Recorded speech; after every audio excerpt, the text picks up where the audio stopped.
Sometimes we start complaining when it's too late.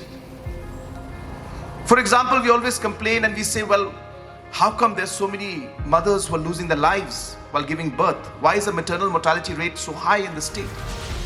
And then we say, oh well, the doctors are not doing their job, the nurses are not doing their job, the institution delivery is late, is not high.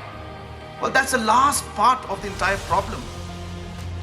It starts off by, as I said, it starts off way before that. We need to ensure that there's enough spacing between two children being born or conceived. We have to ensure that mothers who are anemic, who are high-risk mothers, need to be identified. You can't blame the system when the things go wrong. And that's one mistake that government and people in society make. We look at the result and what happens at the end and we blame that as a problem, whereas that is the result of the problem that is there. It's not the problem in itself.